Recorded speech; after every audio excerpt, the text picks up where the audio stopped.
All right, shalom. Shalom. Shalom, shalom. All right, we should be live here. Yep, we live. All right, shalom. All right, of course, we the brothers here from Great Millstone, Atlanta Camp, coming at you with another lesson through the Spirit. Of course, before we get started, I want to give all praises, glory, and honor to Yahweh, Ba'ashem, Yahushai, Ba'ashem, Rakakadash. All right, and also we want to say double honors to our apostles and elders of Great Millstone who do rule and teach well. Peace, salutations, and much love to the elect of Israel scattered around the four corners of the earth, giving all diligence to make their calling of election sure. As you brothers see on the title, we're going to be dealing with the fourth chapter of First Thessalonians. Thessalonia was one of the churches in Macedonia as we went into me and brother Karatazai, when we started out the lesson of Macedonia. To continue the segment that we had going on, which we'll be going through all the epistles with different brothers from the Atlanta camp to give the understanding on what Paul was writing according to the Holy Spirit. So we can go ahead and start it out, and you know, as the Spirit permit, you know, y'all brothers break out points in scriptures. God. This is First Thessalonians chapter 4, verse 1. It says, furthermore, then we beseech you, brethren, and exhort you by the Lord Yahushua, that as ye have received of us, ye ought to walk and to please the Most High, so ye will abound more and more. Absolutely. And Apostle Gabar just did a video, which was a response to Element, which was the former camp head of Dallas, the Dallas camp, GMS Dallas. And, you know, Apostle Gabar made some beautiful points. The video was 100% on point, and I recommend all of you brothers to check that video out when the Spirit permit. But we have to understand that we are in a race. Now, when you're racing, you're obviously racing against somebody. Mm-hmm. That's what makes it a race. You're competing. But who are you competing against? You're competing against yourself. Mm-hmm. You're racing against yourself. Okay, which is who? The old man. Mm-hmm. And the old man consists of the way you used to carry yourself prior to coming into the truth. Yeah. That's what the old man is. You know, how you responded to certain situations, how you dealt with certain situations, your diet, your moral code that you used to keep, so on and so forth. That's the makeup of the old man. Now, when we come into this truth and we put our hand on the plow, Yahweh Ba'ashem Yahushua expects us to incorporate the new man. Now, the new man is in a race with the old man. Mm-hmm. All right. But as you're racing against the old man, you have to balance yourself. Okay. All right. You cannot go overboard. You can't have you can't treat this truth like it's a 40-yard dash. Right. All right. This is a marathon race. This is, you know, this takes endurance. This takes a steady stride. Mm-hmm. And you also, on the flip side, you can't be a slowpoke. You can't be a snail. Mm-hmm. All right. So what Paul is saying here is, you know, he was writing this letter in the 4th chapter to show the brethren in Thessalonica how to walk in the Spirit so that they may abound. Mm-hmm. Okay. Now read that. Okay, you can read. Go ahead. Okay, I had a precept going into that word abound, which that word abound, believe means to basically like to increase or to flourish. You know, mm-hmm. So all your deeds in this truth, man, you're supposed to grow. You know, mm-hmm. You shouldn't be stagnant, which goes back to the topic like Taz was going into as far as being balanced, man. You should be balanced within your measure, but that should lead you to grow. You know, go from basically to abound, which means to flourish. That's right. I got a precept. It says First Corinthians 15 and 58. Therefore, my beloved brethren, be steadfast, unmovable, always abounding in the work of the Lord. That's right. Mm-hmm. Yeah, it says always abounding. You know, so you know, if you feel like you get to a certain point in the truth, you know, where you have a better understanding of things, you know, or a better memory, or even if you feel, basically if you feel like that you're growing in the truth, doesn't mean that it stops there. You know, it's always work that you can do, man. You know, whether it be being amongst the brothers more, you know, carrying yourself better. You know, now that you have the knowledge, now you got to start inputting that wisdom. Right? You know? Yeah, I finish it off. It says, for as much as you know that your labor is not in vain in the Lord. That's it. You see that? So yeah, to build the brother's point, you know, this work that we putting in through the spirit of Yahweh Shem Yahushua, our daily labors, lessons, fellowship, going through our persecutions, highways and byways every week. This work is not going to go in vain, man. That's right. All right. And the precept I got in my Bible is what's that? Hebrews 6, where scriptures say the Lord's not unrighteous to forget our works. Yeah. And a labor of love, man. We talking about that prior to the stream, how like we're going through all this stuff, man. But we know we got the vision that we know, like at the end of this road, man, it's gonna be a payoff, man. That's it. And we got faith in that. So we through the spirit we keep going, man. Right. That's right, brother. Yep, I got something real quick. It's Philippians 1:9. It says, "And this I pray, that your love may abound yet more and more in knowledge and in all judgment." So this thing is all about abounding. This thing is all about growth. This thing is like the apostles tell us all the time as younger men. The apostles tell us that, you got to come up on a level. Apostle Ricard always says that, you got to come up on a level. You got to come up on a level, and that's the truth. But how do you come up on a level? All right. You have to incorporate the habits or righteous habits, in order for you to grow within the ministry. You got to do the things that were written aforetime. Okay. You're not going to come up on a level just by, complaining all damn day. You're not going to come up on a level by, praying without action.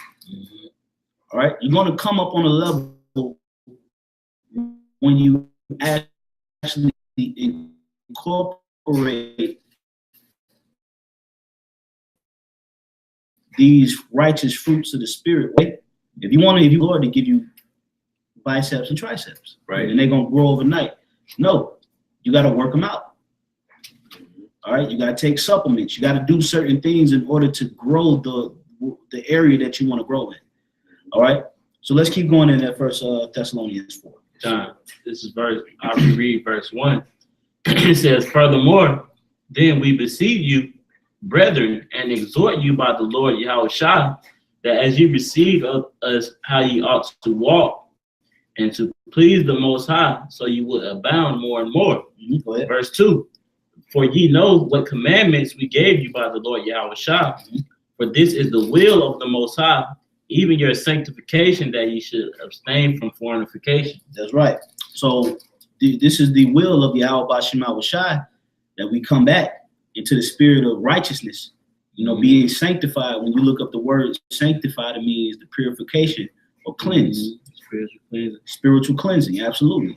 And as we serve Yahweh Shem Yahushua, he expects all of us to get more and more of that dirt and that grudge and that mud off of us, man. So therefore we can abound, we can shine, we can glow, we can possess that light. That light will show forth as we continue to sanctify ourselves with this word. Okay, go ahead, brother. It says, verse 3, "But this is the will of the Most High, even your sanctification, that you should abstain from fornication." Now, what is that fornication talking about? That word is fornication. What is that word? What does that word fornication mean? It's talking about spiritual fornication. Okay, and that goes into worshiping all these idols. Like when you read the book of Colossians, that particular city had a spirit of worshiping angels on. So that's why Paul would write certain things to that particular church dealing with the worshiping of angels, which will cause them to be unclean spiritually. Okay, so we got to understand that we are not to entangle ourselves with you know, these different festivities and these deities and these things that people do to worship anything else outside of Yahweh Bashim Shah. You're not to partake in it. Okay, go ahead. This is Revelations 14:4. It says, "These are they which were not defiled with women, for they were virgins." They were what? They were virgins. Virgins mean what? Untouched. Okay, not penetrated. Okay, so that's talking about spiritual virgins. All right, meaning we didn't lie down with these other idols. Okay, we didn't give our spirit over to these other ideas and these other philosophies. That goes into Matthew the 25th chapter, the parable about the 5 wise virgins and the 5 foolish virgins. Yeah, you know, and the 5 wise virgins represent the elect because they took a proper amount of oil to be able to light their lamps going forward. Then you had the 5 foolish virgins that didn't take enough oil, that was trying to get the oil from the wise virgins. But the wise virgins said, "What? Go ye to the buyers, go ye to the sellers and buy." Yeah. Meaning, hey, you need to go back and get this truth. That's right. You need to come up under proper order. See, a lot of you guys, you're missing the oil, and that's because you don't want to come up under the apostles and the elders of Great Millstone. Hey, if I could just add to your point too, this ties in with the first precept in Thessalonians, the 4th chapter, is as a part of growing. You know, because before we came into the truth, you know, we worship other false gods, man. You know, by celebrating these holidays, you know, thinking that Yahweh Shah was a so-called white man. You know, but once we cut those off, you know, we're not committing that fornication anymore, man. Yeah, that's right. Yeah, we basically was the Gentiles. Yeah, that was the whole storyline of the Gentiles in the New Testament, man. These Israelites that was worshiping Zeus or whatever, these Greek guys and all kind of weird stuff. But then through the Spirit, they forsook that and they came back to Yahweh Shem Yahweh Shah, man. That's right, bro. You know, that's right. I had a precept too. If you found, I have a little bit more on this. Yeah, you got it. It says, "These are they which follow the Lamb whithersoever he goeth." Yeah, who was the Lamb? Yahweh Shah. That's right. The Lamb is Yahweh Shah, and it says what? We follow the Lamb whithersoever he goeth. But the scriptures say we believe and we have not seen. So how do we follow the Lamb? By his voice, by his word. That's right. All right. That goes into the John the 10th chapter. My sheep hear my voice. So we do the things according to what Yahweh Shah has written, and we follow those things that he wrote. Okay, go ahead. It says, "These were redeemed from among men." Right. Meaning bought back. All right. Redeemed from among men. Meaning the Lord actually gave forth that sacrifice to be able to purchase back the elect from amongst the regular citizens or the regular population out here. Okay, like the scriptures tell you, in Ezra the 2nd chapter, it say, "But the servants of the Lord required them for himself." That's right. Meaning he required them for a particular purpose that he's going to use for himself. Okay, go ahead. It says, "Being the first fruits unto the Most High," being the first fruits unto the Most High, and to the Lamb. And to the Lamb. Okay, so the first fruits represent those spirits that were created in the beginning with Yahweh Shah. All right, those spirits today are called the elect, the 144,000. Those are the first fruits of Yahweh Bashim Yahweh Shah that he's going to redeem. Okay, you have something else? Yep, going to the word basically fleeing that fornication, man. It's a quick precept. First Corinthians 6:18. "Flee fornication. Every sin that man doeth is without the body, but he that committeth fornication sinneth against his own body. What? Know ye not that your body is a temple of the Holy Spirit which is in you?" And that's going back to how to possess our vessels in sanctification. Okay, shouldn't be going around drinking Kool-Aid, eating noodles, smoking cigarettes, and being an old nigga, man. Right. Dealing with women and not cleaning yourself up. Putting certain things in your body that's harmful. That's right. Or abhorrent herbs. These are the things that we got to incorporate, considering the fact that the Lord called us into this ministry, meaning he's sanctifying us with his word. So we got to know how to possess our vessels in that sanctification. All right? Meaning you shouldn't be walking around musty. You shouldn't be walking around, toe up. Right. T-shirt all ripped up. Yeah. Pants sag. Yeah, through, crust all in your eye, crust all in your, just being a damn degenerate, man. Right. All right. You got to know how to even carry yourself when you in these bodies, man. All right. Put smell goods on, oils. Yeah, because if I can add, because you got to understand too, remember that with priests, and we read the law, the priest was always command them after they do something, always constantly wash themselves. Wash your hands, you got to change your clothes. The priest is always washing, physically. So you got to try to have that mind frame too, with priests after the order of Melchizedek. So you got to have that mind frame of being clean and being priestly, man. That's right. That's right, brother. That's right. You have more? Well, I read this last verse. Verse 20. It says, "For ye are bought with the price. Therefore glorify the Most High in your body and in your spirit, which is of the Most High." That's right. So it's saying we were bought with a price. And what was the price that Yahushua paid? Right. His blood. That's right. All right.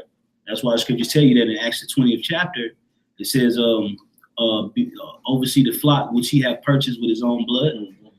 The price that Yahushua paid was the sprinkling of the blood. So now that he's paid that price, we have to honor him in spirit and in our body, in our vessels. All right, because the Lord deals with cleanliness. All right, the Lord deals with godliness, which are one of the fruits of the spirit.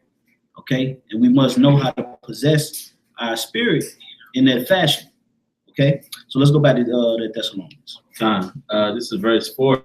It says that every one of you should know how to possess his vessel in sanctification and honor. That's right. Go ahead. Not in the lust of concupiscence. Which concupiscence means it goes into the desire of a forbidden lust. That's what the concupiscence means. All right, meaning you shouldn't be desiring to smoke that dank. You shouldn't be desiring to have these illicit sexual acts with these women, threesomes, and going up the back end, the back road. Married women. Yeah, having a desire to sleep with a married woman. I was watching the lesson from Apostle Hart. He was saying if a brother, is basically lusting after a woman, and she's on the job with you, and she got a man, you should leave that job, man. Yeah. You go see her every day. You'll be in her face all day, and that lesson go lead to something else. Which is a sin, that adultery. So one thing always leads to another. I got a quick precept on that. It's Sirach 18:30. Go not after thy lusts, but refrain thyself from thine appetite. That's killing the flesh, man. That's walking in the spirit. Because that's the flesh. You see brother see a piece of pork. They think you may think look at that pork over there sizzling. That's the flesh, man. You're supposed to kill the flesh, man. Romans the 8th chapter speak about that, man. How if you walk in the spirit, what will come out of that? First, if you walk in the flesh, what will come out of that? Which is death. That's right. That's right, brother. That's right. It's a little more. It's, last verse 31. If thou givest thy soul the desires that please her, she will make thee a laughing stock to thine enemies that malign thee. Yeah, and that goes into Luke 14. Yeah, say they began to mock him that wasn't able to finish. Now, usually, if you are not able to finish a job, it's because you got distracted. Yeah. Now that distraction is that lust, and by you fulfilling the desires of that lust, people gonna make fun of you. Oh shit, man. This dude here, man. He was cussing everybody out. He was going in. He was hard body. Where he at? Know what he doing? Oh, he fell off like that. All right, well that's what he get. Gonna mock you, man. Yeah. All right, because you let a lust distract you. Yeah. All right. Remember, this thing is about tunnel vision. This thing is about balance. This thing is about growth. Here it is. We walking a tightrope, man. You ain't got no time to be getting distracted, man. Putting your spirit all into other things that ain't fruitful to the ministry. Gonna fall out. Right. You know, and the scriptures it's written in the scriptures. It's written. So it goes to show that really everything boils down to Yahweh Bashim Shai dealing with you or not. Okay? You had any more on that? No, that was it, bro. Okay, go ahead, bro. You got it. This is verse 5.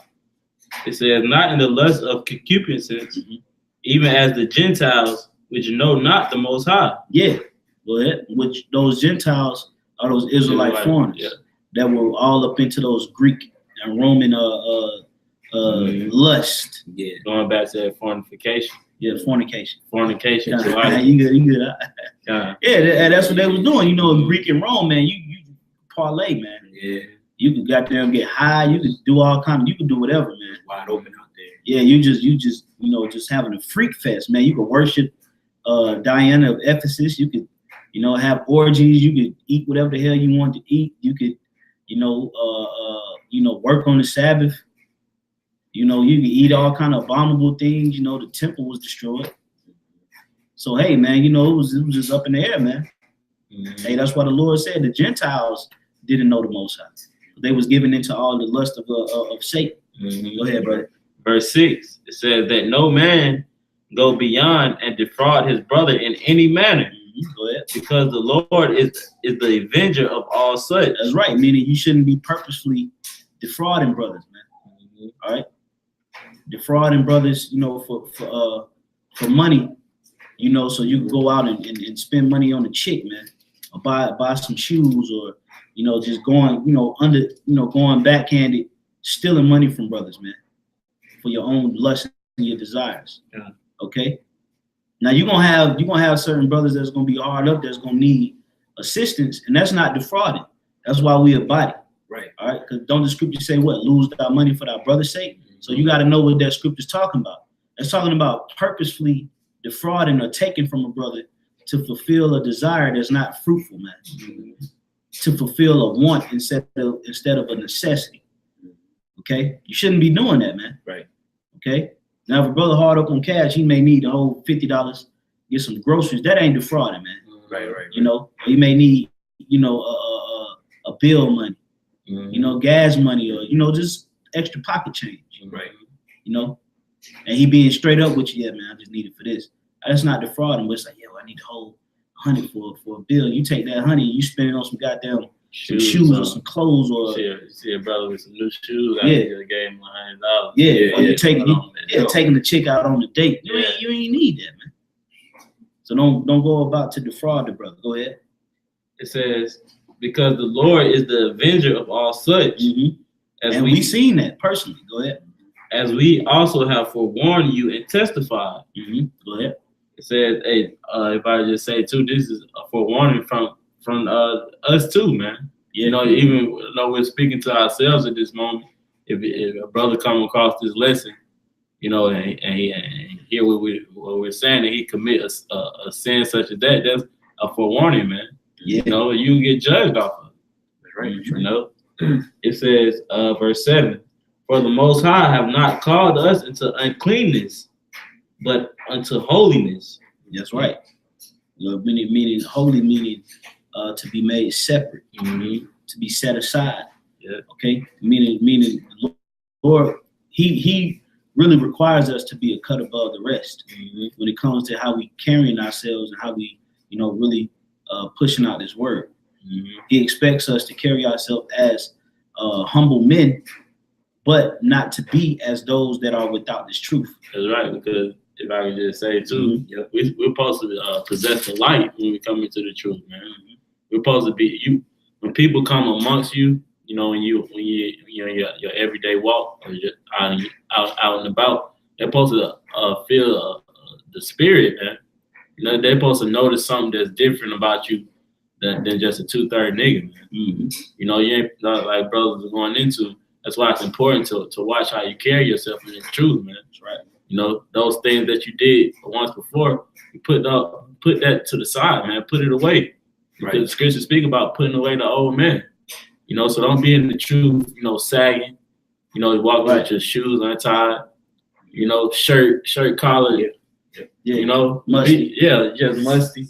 You know, really supposed to carry yourself in a professional manner, man. You know, cleanliness, man. That's right. You had something, bro? Yeah, I can bring this out real quick. Okay. This is back in the law. This is Leviticus 20 and 7. Sanctify yourselves, therefore, and be ye holy, for I am the Lord your power. That's right. We got to understand that we're dealing with a clean power. We're dealing with a righteous energy, which is Yahweh B'Shem Shai. So he requires us to carry ourselves a certain way, even though we are in the flesh. Okay? He requires us to move in a certain fashion and to possess our vessels in a certain particular type of way, man. Not like how niggas do, man. Be all tatted up, musty, you know, crushed in their eyes. Niggas brag about wearing clothes 3 days in a row, no shower. Yeah. You know, just real, you know, just low energy characteristics.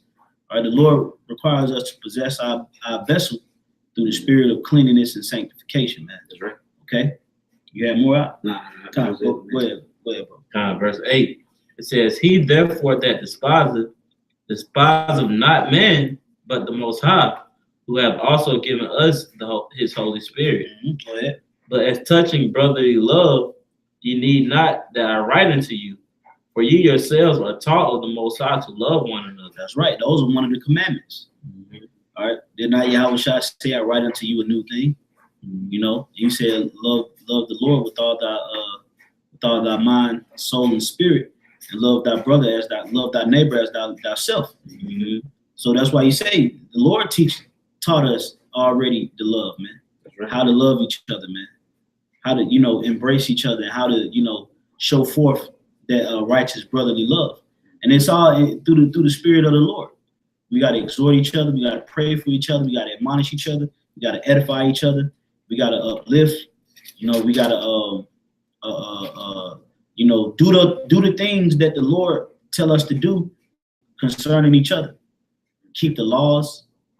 Okay, so therefore we won't trespass or infringe upon each other when we keep the laws, because there's laws that show us how to deal with each other. That's right. How to, you know, when you're around another brother's woman, you're supposed to, you know, uphold the law, not to desire or lust after. That's right. You know, not to lust after his belongings and so on and so forth. You're supposed to know certain things. Okay, let's go up. I have precept. Okay, go ahead.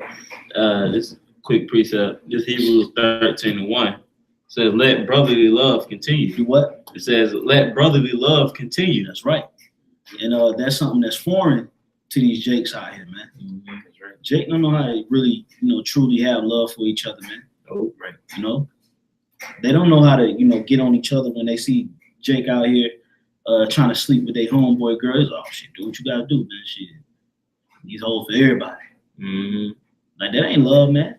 You know, they don't know how to tell their partner stop eating certain things. Like, man, don't eat that, man. Right. I eating that, man. Stuff ain't good for you, man. That's right. You know, but stop smoking that stuff, man. Stuff gonna mess you up. Yeah, like they think love is just, you know, giving somebody a handshake or hugging them, giving them a pound in the back. Yeah, like nah, man. True love is discipline, man. You know, telling your neighbor or your brother, like, bro, that ain't the way, man. You know, and I got a precept too that go right with that, because this truth is supposed to bring forth life, man. You know, not death. Death is the way of the world, man. You know, that fake love they call it. Yeah. You know, you look at the state of our people. That's what they abide in, and they abide in death. I was going to bring this out real quick. You guys got it back. 1 John 3:14. It says, "We know that we have passed from death unto life, because we love the brethren. He that loveth not his brother abideth in death." You see that? So when you don't truly love your brother, like the Taiwan just broke down, hey, you see, hey, bro, you shouldn't need that. You shouldn't be scheming on that brother's woman. You know, you need to fix that, correct that. You know, hey, you're going off on that. That's what real love is, man. Yeah. Not you know, hugging and you know, just hugging. Yeah. Like, that ain't love, man. That's love you, man. Yeah, love you, man. Nah, man, that ain't. Right. You know, that's the Christian definition of love. Just say I love you and give them all. Yeah, we always show tough love. Yeah, it's exactly. It's the thing they call tough love, man. You know, that's what real love is. It's discipline, man. Yeah. You know, walking honestly according to the spirit of Yahweh Shem Yahweh Shai. That's right. You know, and we all the importance of love also is because we all have a piece of Yahweh Shai in us, man. You know, so if you see a brother, you know, going off, you gotta correct him, man. You know, you gotta let him know that he's doing wrong. You know, or like the precept that the elder just brought out, it'll lead to death, man. And we don't want to see that. You know, That's right. Yep, That's right, brother. that was it. Come on, let's keep going that Thessalonians out. I'm at verse 10. 10. It says, verse 10, and indeed ye do it toward all the brethren which are in all Macedonia. But we beseech you, brethren, that ye increase more and more. See, there you go again. There you go again. Increasing and bounding, you know, abounding. The Lord is all about that. The Lord is all about growth. So that's why Apostle Gabar did that video to, you know, show us men how to properly walk this thing, because they have a lot of experiences, you know, with their hand on this plow. They have a lot of experiences. They know, you know, certain things that come with this truth, and they just pass it down to us in hopes that we will incorporate those things when they come our way. Okay? So we got to know that the Lord really requires us to increase more and more. And how do you do that? You got to be about forward progression. Okay? You cannot get into a rut. You can't get into a rut, and then you can't get into a four-wheel sprint. You know, Jake just hitting that hoe. You know, 40-yard dash in the truth. Yeah. Don't burn out, bro. You're gonna throw a hamstring. I don't know if y'all brothers ever watch the anime boxing. He ran too fast, but he was I think he was just showing out for the coach because he was stronger and faster and powerful than everybody else. So he was running on the track and he was breaking records. But then all of a sudden he couldn't even run no more or basically even move, because all he trained for was strength and power. He didn't train for speed. You know, so it's all about that balance, man. That's right. You know, yeah, you can't just jump in this thing and think you about to just hit it off and catch up with brothers, man. No, man, it's a rite of passage in this thing, man. The Lord got to put certain things in your way in this walk in order to prove you. You can't force yourself to a particular level, man. So just pace it out. Okay, keep going up. God, it says, verse 11, and that ye study to be quiet and to do your own business and to work with your own hands as we commanded you. Hey, the scriptures say we got to study to be quiet. Now, what does that mean? What does it mean to study to be quiet? That when we get this thing, when we start to understand what the scriptures are saying, we're not getting this understanding to go out and boast and put ourselves up on a level in which we not. Okay, it is the Lord give you certain understandings and certain clues to the scriptures and epiphanies, and Jake will go and they'll be teaching the goddamn people in the line at the grocery store and shit. Right. You know, trying to make themselves seem, you know, having debates with women, and not even doing the work what the Lord told them to do, but they sitting up having a debate with a room full of women. You got to study to be quiet, man. I mean, you got to get this truth for yourself. You got to let this thing marinate within your spirit. So you, that's right. Matter of fact, give me Lamentations 3. Lamentations 3:26, Baba Kushah. Because the word quiet in the Hebrew is shakwat. You know, when you study it, man, you're supposed to, you know, when the Lord is supping with you, like, oh man. Yeah, and you let that soak into your own spirit, man. You don't take those inclinations and those things and you just hanging in and dangling over brothers. Yeah, guess what I learned this week? You know, at putting yourself into on a level that you ain't. You know, because knowledge don't put you on no level, man. Scripture say knowledge puffeth up. It ain't the knowledge that put you on a level. It's your experiences. It's what you could say you went through for the faith.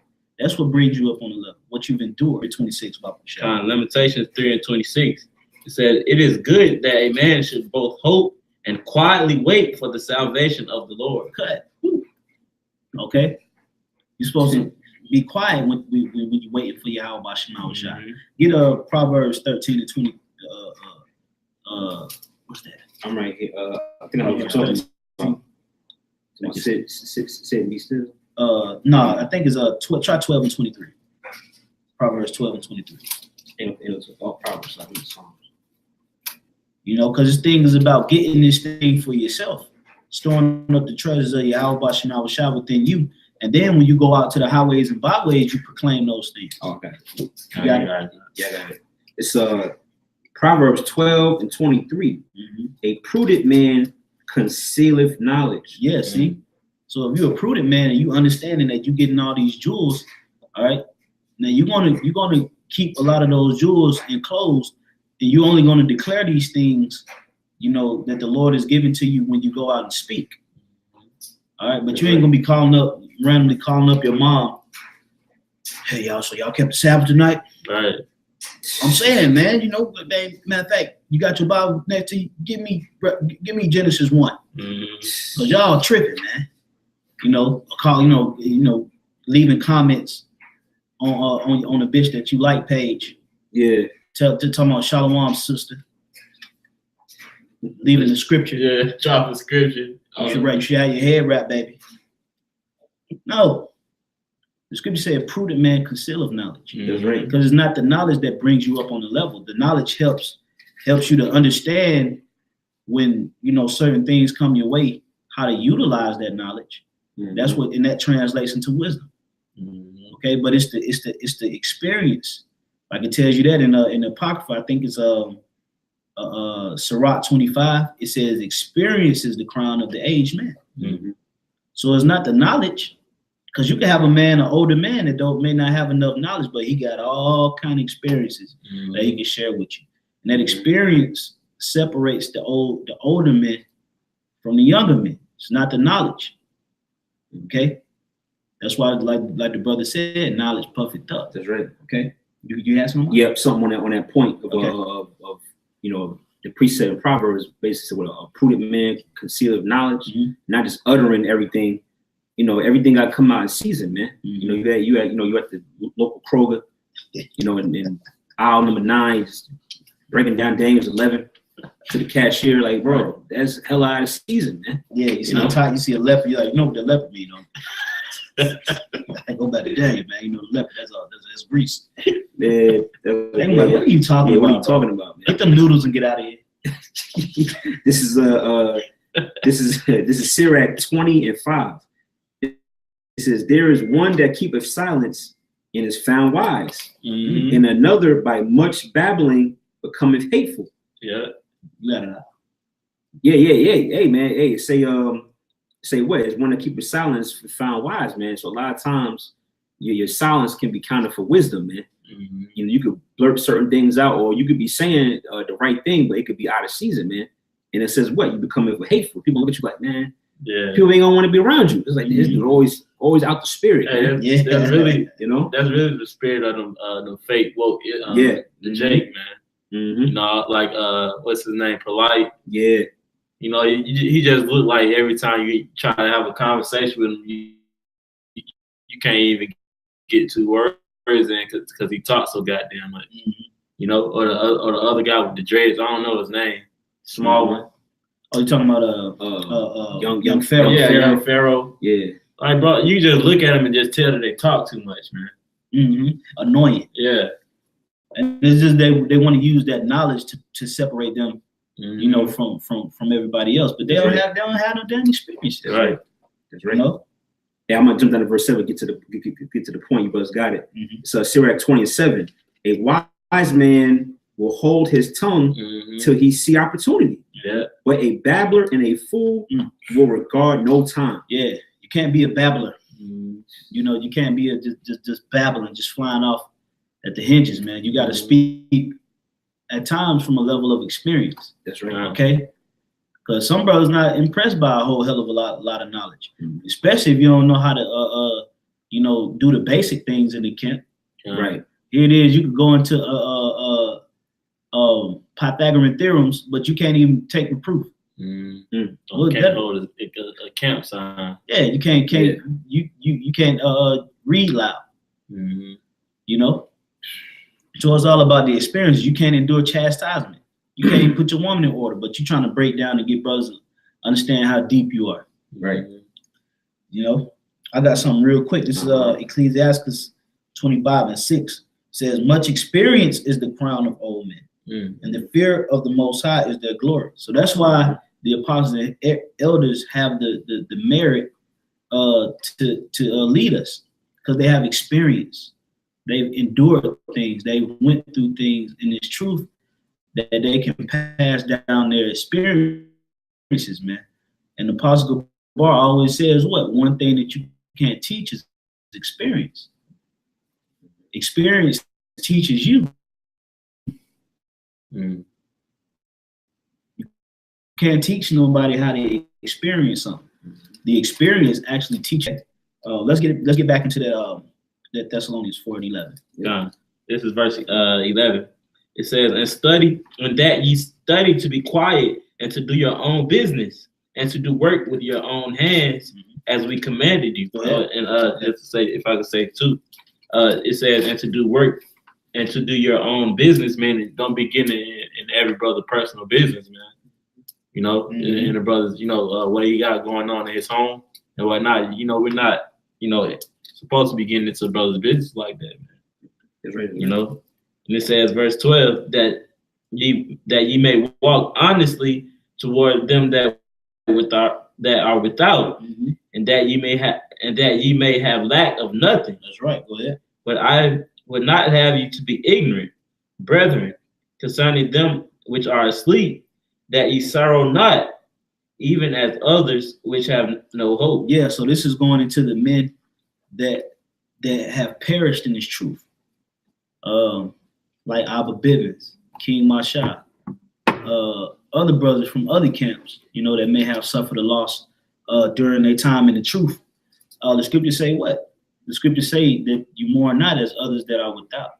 Meaning you shouldn't be acting like what was the name of the movie where Martin went to the funeral?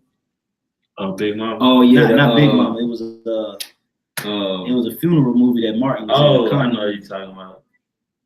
I forget the name. I forget. I wouldn't find it, but you shouldn't be acting like these people that throwing yourself out on the couch. It's wilding out. Yeah. Like the world, man. Damn, man. You know, it's going crazy. Now the scriptures tell you that we can mourn, but we gotta mourn with a level of understanding. You okay? We gotta understand that the scriptures describe them as being asleep. They're not even dead; they just sleep, and the Lord's gonna raise them back up in due time. Okay, go ahead. It says, I'll reread verse 13. It says, but I would not have you be ignorant, brethren, concerning them which are asleep, that ye sorrow not, even as others which have no hope. For if we believe that Yahushua died and rose again, even so them also which sleep in Yahushua will the Most High bring with him. Hey, that was symbolic of when Yahushua rose from died. What happened? You had individuals that rose from the dead. That's right. They actually came out of their graves and they walked. Okay, and that's recorded in actual Roman history as well, that actually took place. Okay, so we gotta believe that. Hey, okay, well, you know, we believe that the Lord may raise up a lot of individuals at the latter time, man. Okay, that perished in His truth. That was, you know, men of the Lord that may have to, you know, go back to the spirit world. Hey, we believe that the Lord is gonna raise them up. That's right. Hey, it may be more brothers in the future, coming in the coming future that may have to go to sleep. But we gotta believe that the Lord gonna raise them back up. Hey, because Esau gonna come down and persecute us, man. Okay? Esau gonna come down, he's gonna try to put us to death. And the scriptures speak about the blood of the saints. That's right. All right. And that's going back also too when you know, our forefathers was put to death for this truth as well. Okay, that's right. You know, during the Roman persecution, you know, when all the disciples were put to death, you know, not to mention the Native and Seminole Indians, Native Americans and Hispanic tribes, the men of the Lord that was over here that Esau came over here and killed.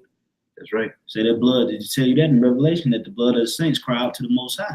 asking him, how long will you avenge the enemy? Okay. Yeah. Also in Revelations, I don't know if it's that same chapter that you just quoted, but the scriptures speak about how the ones that sleep in your house say that the works gonna follow them. That's why it's important to constantly enduring this work, man, and don't give up. You know, have the mindset to finish, man. That's right. You know, like you quoted, was that Luke 14. You know how they made mockery of him that they couldn't finish the building. You know, hey, your work's not gonna follow you, man. If you was to perish, man, it's gonna be like you never even did the work. You know, but if you constantly endure, like the scriptures say, what it say, he that endureth to the end, the same shall be saved. That's right. So when you die in the faith, man, your works is still with you, man. I got something for you, know, real quick. Yep. Proverbs 24 and 27. Prepare thy work without, and make it fit for thyself in the field, and afterwards build thine house. That's right. Yeah, that's a bad scripture. Let me put that out in that lesson. You gotta going back to counting the cost, man. You know, making sure that you're properly prepped. You know, you got your tool belt. You know, and you know you properly equipped for the job at hand. The task at hand. Man. Yeah, if you're going to assemble a entertainment center, you want to pull out the box first. You want to pull all your pieces out. You want to pull out your pamphlet, put all your screws together. Make sure you got your drill. Make sure you got everything you got. So when you start that, you know, putting it together, you'll finish it. You'll be like, damn, man, I can't find this. All right, damn, man. And then next thing you know, 3 months down the line, it ain't done. You want to set it up. You want to set yourself up to be able to finish the job. And that comes with getting all the tools out of the scriptures. Okay? That's right. As like I said, you pull out something, you pull out, let's say you want to assemble a desk or something.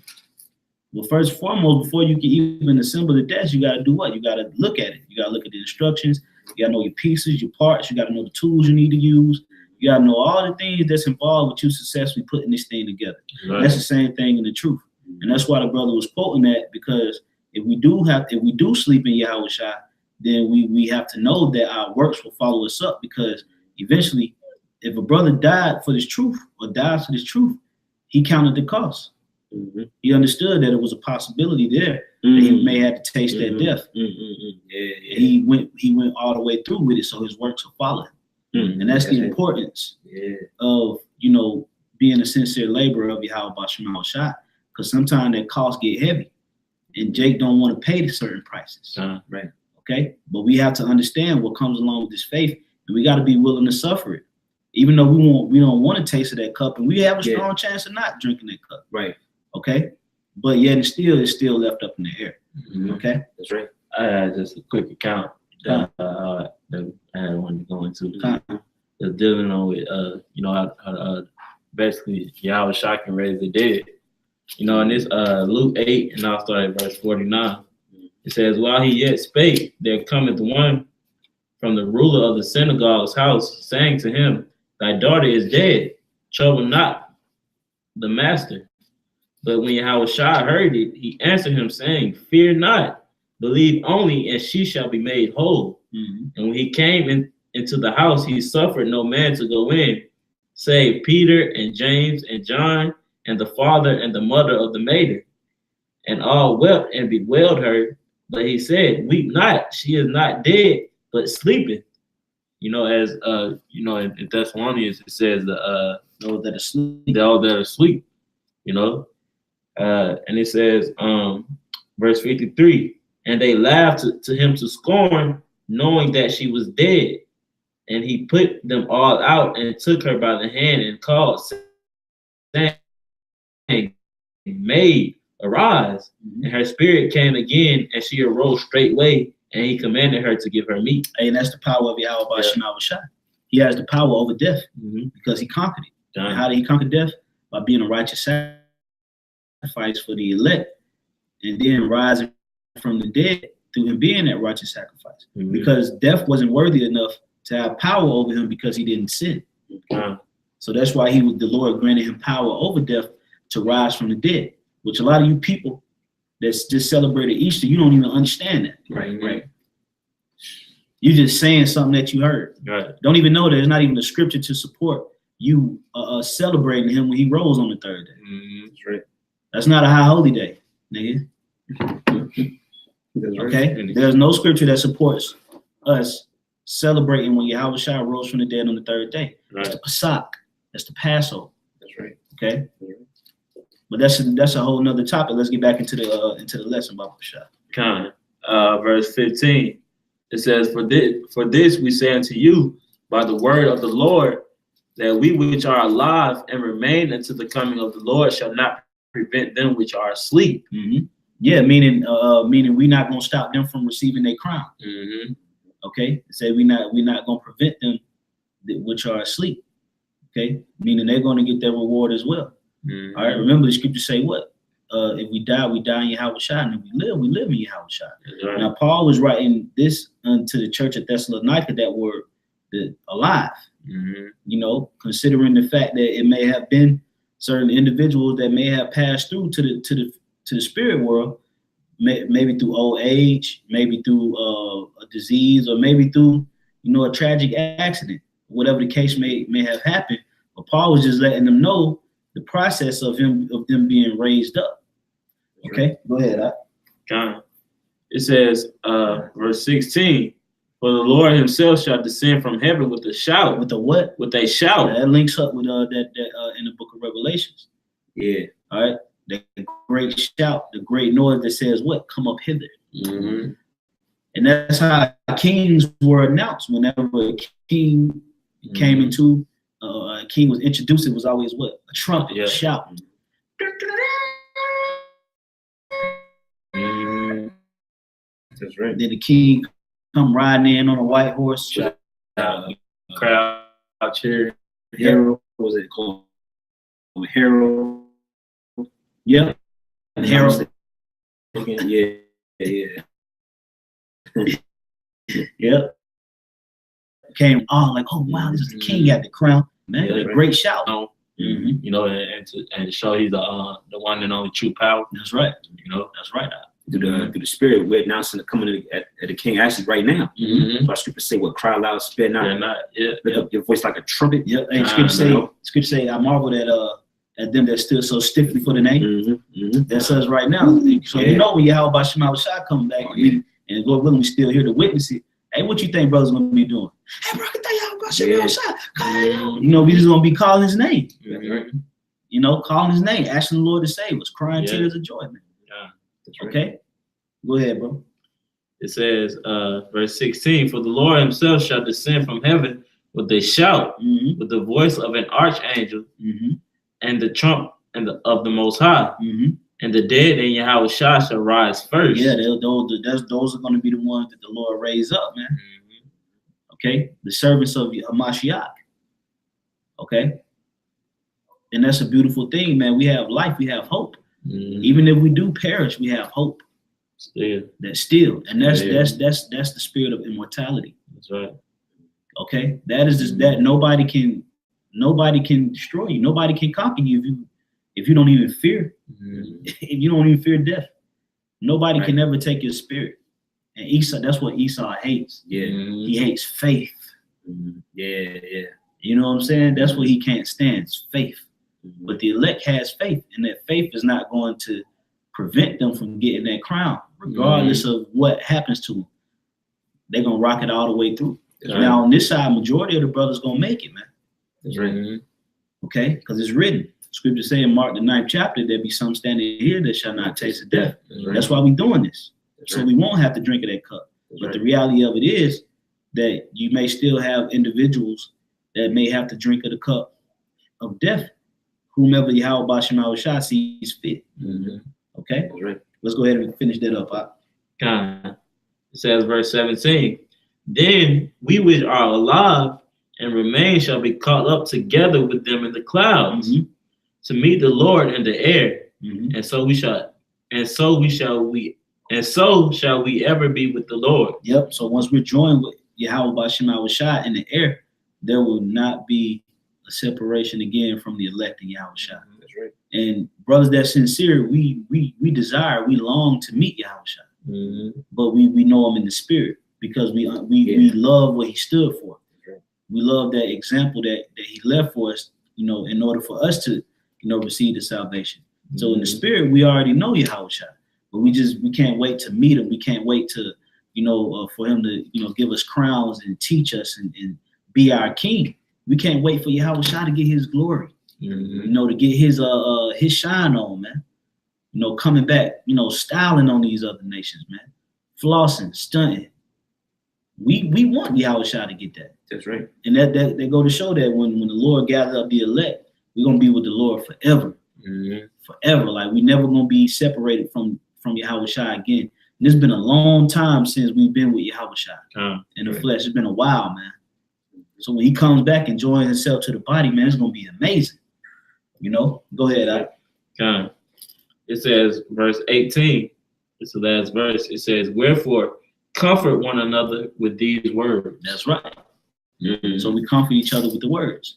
Yeah. Okay. That's what we do. We take these scriptures and we give brothers hope, because Yahushua left the scriptures for us so that we may have hope. That's hope. You know, even knowing that even if, you know, it does happen that we have to die for this truth, and we can still be risen up from the dead and still receive salvation. Man. That's right. That's comforting. Man. That's very comforting. Right? You know, it's very comforting, and it gives us the spirit to continue to push forth and not even worry about it, like Yahushua did. Okay, because we understand that through all things, I can do all things through Yahushua that strengthens us.